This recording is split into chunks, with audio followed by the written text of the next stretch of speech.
He's one of our favorites, and he's back joining us from just outside the Joe Milton Hall of Fame induction ceremony. Is none other than NBC Sports Boston's Tom Curran. How are you, Tom? Good to see you. Great.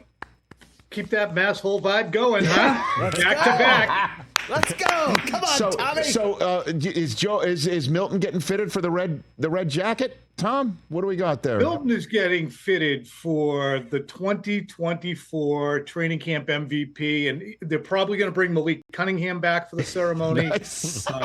Nate Sudfeld will be here. A guy named Ralph Webb will be here. Patrick Pass, he actually is the chairman. Yeah, so all those guys will be here. But he was great. I mean, look, he has been captivating. Like, when you talk about, you go past the batting cage and somebody just sounds different when they're taking BP. Yes.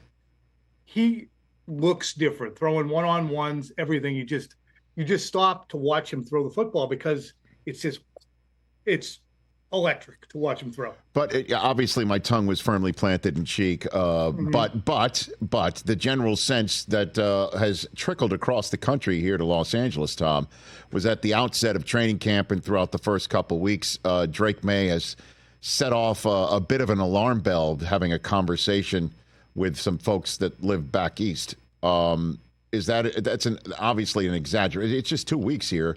But what is the real deal? What is the real aspect about Drake Maye's first couple weeks in training camp? Honestly, the Joe Milton tidal wave of enthusiasm was just irresponsible and shoddy opinion offering by others on the beat, to be candid. Mm-hmm. Not feeling like on a Friday naming names, but why bother? Why pretend that a guy who's running with the third team, who literally isn't getting any reps at all with the ones, when he comes out and throws the ball brilliantly, which he is, act like he's going to leapfrog not only the third overall pick, but the $8 million a year journeyman quarterback who actually has looked pretty good. Don't do that, because it allows people like you from the outside or Colin Coward or anybody out there to say, hey, I got people in Boston saying it looks pretty good. It doesn't. He's fine. Joe Milton's fine. And honestly, Drake Maye is on the arc that he's supposed to be on.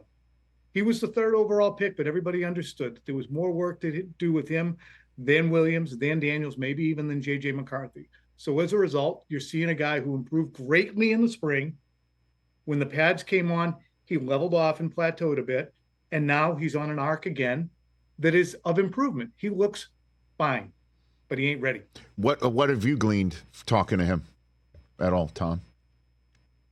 On the upside, I've gleaned the fact that he really, really, really is into it, wants to be good. It's not just show. He will bust his ass to be a good player. He's big, strong, physical. He doesn't kick rocks and mope around when things don't go well. He's dealt with the obstacles that have been put in his way. We watched Mac Jones in our very close rear view, and he would get in his feelings a little bit when things didn't go his way.